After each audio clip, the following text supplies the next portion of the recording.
I was a sickle cell student when I was in my secondary school, most especially when I was in the junior secondary school around JS1.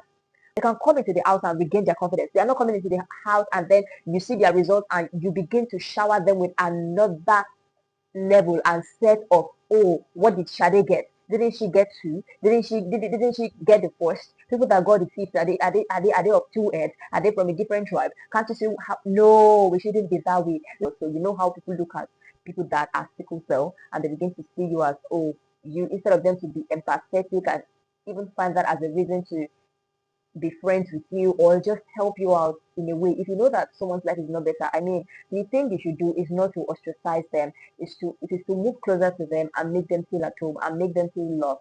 But it's usually the opposite for people. Hello, guys. Welcome to my YouTube channel. I need to tell you guys something. The last time I recorded I think 3 videos, and then I realized that out of the 3, or was it even 4, 2 of them my mic began to misbehave. So if you see me looking down at my mic a million times, just that that's the reason. I didn't know my mic was off. I think it was already low and I did not know. And I kept recording, guys, not knowing that my mic was off. So I had to do away with those videos, and here I am recording another video. Anything for our growth, right? You're welcome to my YouTube channel. My name is Keith. If you are a new subscriber or if you're a newcomer here, you are welcome. Please, let's welcome our newcomers in the comment section. Let's welcome them. If you're a newcomer, just signify I'm a newcomer. We're going to welcome you properly in the comment section.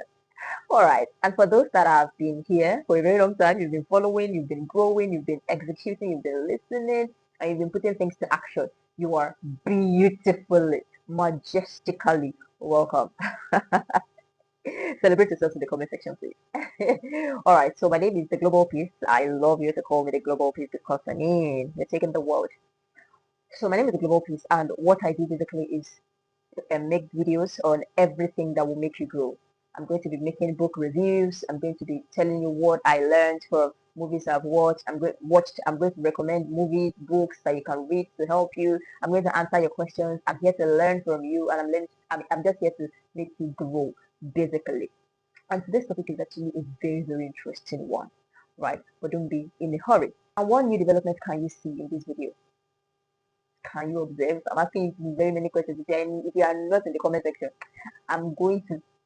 we don't do punishment here. Everybody is grown up, right? So let me know what new thing you observed in this video.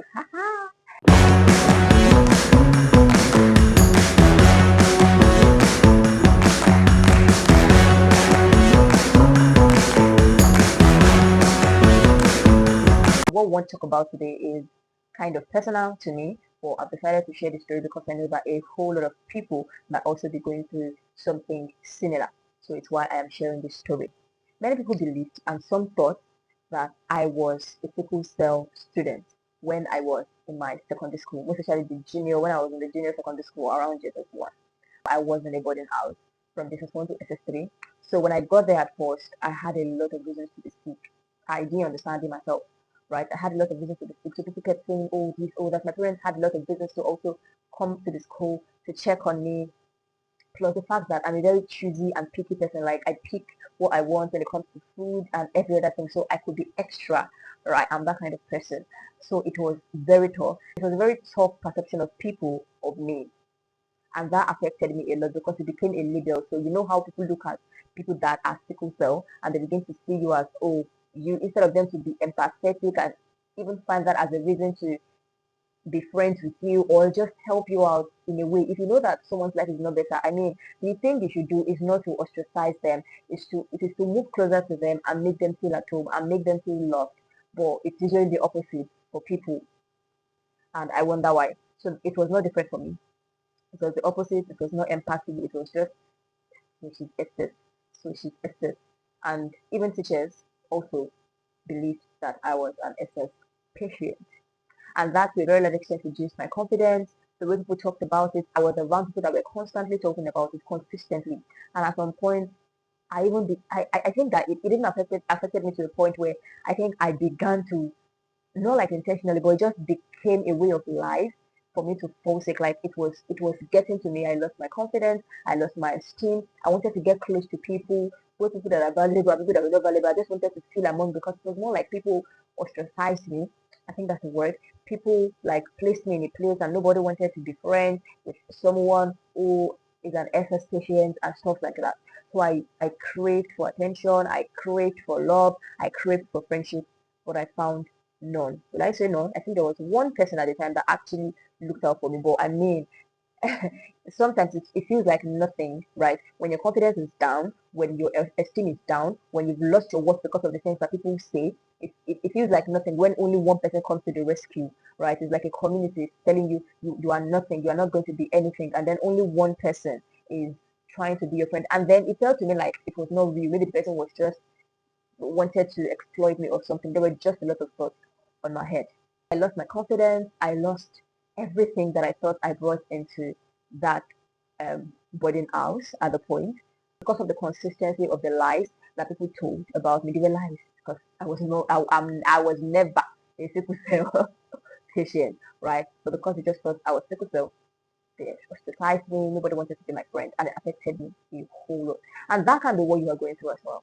You might not have been called a sickle cell patient. You might not have been called what I was called, but you were called something. Maybe too fat, maybe too big, maybe your teeth were too big, maybe you have a bow leg, maybe people think your head is bigger, maybe people think your complexion does not match what they want, maybe people think the way you dress, maybe people think your shape is not good enough. There might have been a label to you that is not true about you, that has made your confidence dwindle, that has reduced your esteem, that has made you think about yourself as less than every other person, and is now making you a slave to others because you just want to fit in. You want them to accept you, so you begin to please them even when it is not pleasing to you. I am here to tell you that I've gone through that process before, and I'm also here to share some of the things that will help you through this process. So this video is for you. Do not stop watching at any point. Let us have this conversation. So the first thing that I observe, or that I am going to talk about, is the fact that, number one, parents. So, and I think that's why parents also need to sit with this particular talk. Parents need to build confidence in their children. Mind you, the truth is that my parents, in fact, if you come to my family, we are set of confident people, very, very confident. And that's the point. Parents have their part of building the confidence of their children, right? So parents, please build the confidence of your children, because if they at least have an iota of confidence and they go into the world, they are going to, even if their confidence dwindles, it will be easy to some extent for them to gain back their confidence. And even if they cannot gain it back while in that community or while in the gathering of people that consistently call them, attack them, give them labels that they are not, they can come back home, draw strength from the confidence, from the love, from the acceptance, from you telling them that they are worth everything without doing nothing. They can draw strength from that and go back to their school, go back to their boarding house, day or whatever, to become better, to stand more gallant, or to stand gallant, as the case may be. So I need parents to prepare or have this atmosphere in their house where their children are pumped up with confidence, where their children know who they are, where their children can be relaxed and can be free. That when their children are outside and they lose their confidence, they can come into the house and regain their confidence. They are not coming into the house and then you see their results and you begin to shower them with another level and set of, oh, what did Shade get? Didn't she get two? Didn't she get the first? People that got the fifth, are they of two heads? Are they from a different tribe? Can't you see how? No, we shouldn't be that way. Let the home be a safe space for your children. You should be a safe space for your children. I recall that whenever I was going to school, my mom would call us to the room. She would tell us I think that, well, maybe not everybody. She would tell us everything that we need to know. Oh, boys, playing with boys is not good. Pray, know the child of whom you are. Some of these things actually boost our morals. Do you understand? It boosts the morals of your children without you knowing. It might be one word that you just said about the confidence of your child that will make he or she respond to a bully that is calling them who they are not. So I need this from our parents. Very, very important. Secondly, if you want to build your confidence, or if your inner authority has been dampened, if you feel like you are not good enough, I need you to really sit down with yourself, jot down 10 things that you love about yourself. Forget about the noise of the people. Forget about what they've said. Forget about what they've said that you are not. Write who you are. Because it starts with you knowing, and that's what we call self-awareness. It starts with you knowing who you are for you to be able to destroy do I call it that principality, or break down whatever it is they said that you are not. So if you don't know who you are in the first place, you definitely cannot get through to telling them who you are when they confront you with who you are not. So it is very, very important, very, very key to know who you are. So write down who you are. They said you are, in fact, they said you are not confident. Write down who you are. They said you are SF. Write down who you are. They said this and that. Write it down. And sometimes writing it down has a therapy that it does to us, but reading it out even makes it better. Read it out. I am confident. And read it. The first time you read it, you might not feel like it, but keep reading it. I am confident. You may start with I am confident because they've dampened your soul. So you need momentum, you need time to build up, right? So you may start with a low energy, but as you begin to recite it over, you begin to see that your energy begins to build. Tell yourself who you are. Fill yourself up with the truth about yourself, so that when people confront you with lies about yourself, you tell them who you are. You tell them, no, that's not who I am. You don't just keep short. That's one thing people do. When people tell you who you are not, you keep short and you are saying it in your mind that no, that's not who I am. No, that's not going to work. If people combat you with words, you combat it with words again. Don't combat it with your thoughts. You don't combat words with thoughts. You combat words with words. If it was spoken words, you speak it. If they wrote it to you in a letter, because I know that at that time letters were prevalent. People write letters, both threatening letter, love letter, everything. If they wrote it in letter, you write it again and you will speak it, enforce it by speaking it. Very, very important. And if you need someone to speak it into your life as well, because sometimes we may not have enough life at the beginning because of the way our souls have been dampened. If you need to call out to your parents, call out to your siblings, and that's why parents and siblings should also be a safe space to their siblings and their children, both mother and father. It is not just the responsibility of just the father or just the mother, both mother and father, and then siblings. If you have siblings, call out to them, tell them, oh, this is how I feel, this is how I feel, mom, this is how I feel, dad. Can you help me? In fact, when I was in secondary school, oh God, I called my parents. Any slight thing like this, my parents, my parents, my parents tried. Oh my God, even my siblings, my parents, right? And that's because they've created a safe space for us. There is no fear. When I had a crush on a guy, then I told my dad. I asked my dad, this crush. I don't know if you remember, but I did. I told him, and he gave me advice. Maybe that will be in another session. Don't let me divulge everything, right? He advised me, and that advice worked, and it's what I've used. In fact, it was perfect advice. So that's why I'm saying that as siblings, as parents, let your siblings, let your parents, let your brother, let your sister have a safe space in you that they can speak to you. At the time, I was even in the school with my brother.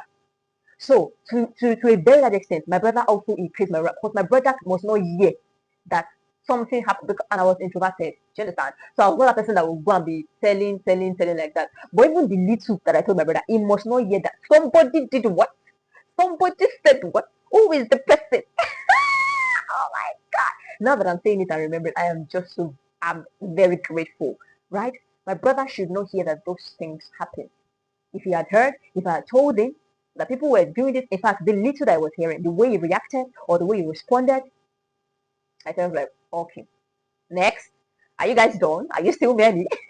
Right? So it is very, very important for you to have such a safe space in your siblings and in your parents. Very important. That's the point. And I was also talking about the fact that they can speak over you. They can speak those words over you. You repeat after them. Very, very important. So that brings a kind of self-awareness. Because if you don't know who you are going to accept what anybody says. And that's what is causing your esteem, your low self-esteem. That's why it's making you lose your confidence. If you know you are a daughter of the king and someone calls you, hey, slave, what are you going to do? You're going to tell maybe somebody, a servant following you, hello, take it over, deal with him. You get the vibe. So that's how it is. That's just how it is. If you know who you are going to exert that authority rightly, to present yourself that way, to enforce it and let people know that this is who I am, to correct people who are calling you who you are not. That's just how it is. So self-awareness is very, very important when it comes to overcoming low self-esteem or even overcoming the labels that people have placed on you and called you that you are not.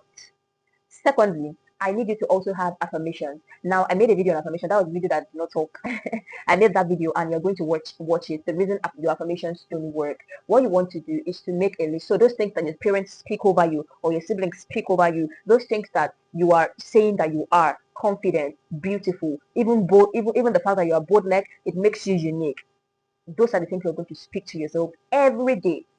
Each time that thought comes to your mind, speak those words over them. Speak the truth over the lies of people. Speak who you are over what people have painted you to be. Very, very important. And then you also need to ensure that those people that you wanted to please because they placed you in a label and you just wanted to fit into their mold so that they won't call you that name, or maybe so that they will accept you kind of. So you are doing everything to please them. Leave their community. Leave their community. Your environment largely determines who you are, who you will become. Leave their community. Don't be friends with them again. Those places where you go that they talk down on you, leave that place. You need to get a healthy space that is going to help you. If it's happening in the school, if you might have a counselor in the school. By the way, I have a book that is titled AMMA'S Rise to Freedom, Validation Addiction. It talks about bullying. It talks about how to overcome validation addiction. It speaks to teachers. It speaks to students. It speaks to parents. It speaks to everybody. So you might want to get it if you're a teacher watching, if you're a school or institution watching, if you're an individual watching, you might want to, in fact, you should get that book. Get it for your children, get it for your parents. Everybody should read that book. It talks about validation and how to overcome it. So it is very, very important that you leave the environment of those people that perpetually tell you who you are not and go into the environment of those that accept you for who you are. Now that you've known who you are, you need to find fellow people that are also treading the path of the person you are, right, and the person you want to become. Those that are already the version of you that you want to become, and those that are even confident in themselves, and they are, because bullies are those that are not confident in themselves. They themselves lack esteem. That's why they are looking for a subject, someone that will be subject to them, so they can exact the authority that they don't have on that person. That's simple about bullying. That will be another video, right? But you need to quickly quit that community, quit that circle. You don't need to please anybody for them to accept you. You don't need to do anything to be loved. You don't need to do those. I didn't intend for this video to be up to 20 minutes, but I'm already seeing that this video is going to be up to that, right? So I'm going to end here. And you can tell me also what you think in the comment section. What helped you? What's your story? The next time I come here, yes, I would have a session where I read out your stories, where I also talk about them, right? And maybe if one or two happens, I'm going to share more, because I didn't just suffer from just that sickle cell title. I suffered from all that low, because low self-esteem comes in different shades. When you think you've overcome one, and some growth will happen, and then something greater will just come, and you're like, oh geez, are we here again? Are we stuck here again? So yes, share your story. Let me know what you think about this video. Let me know your experience. Share this to parents. Share to everybody. Share to your posts. Share to those people that gave you labels, that made you down before, and now you are up. And if you need help, if you need consultation and help, I am here. You can reach out to me via my Gmail, please gmail.com. We are here to help you. So let me know what you think about this video. Let me know what you've learned, and I'm going to see you in my next video. If there are points also that I did not mention, I know there are points. In fact, I know there are points I did not mention on how to break free from these things. Please do well to list them in the comment section, and I'll be reading them on that episode, where I'm going to be reading out both experiences, lessons, and every other thing. Ensure that the next time we see, you have grown beyond what you are now, and then you have executed everything that we have talked about. Thank you so much for always being here. New subscribers, I know that you've gained a lot. I am sure, right? And the OGs, I know that you've gained another set of knowledge. You now understand better what to do in the situations where you've been called a particular label, traumatized, and everything. Yes, I may have a part 2 for this, and I may not. I may just make it another video entirely. But if you want me to talk on something, any other thing as well, just let me know, and I'll do that. All right, I'll see you in my next video. Till then, grow and execute everything that you learn. Bye for now.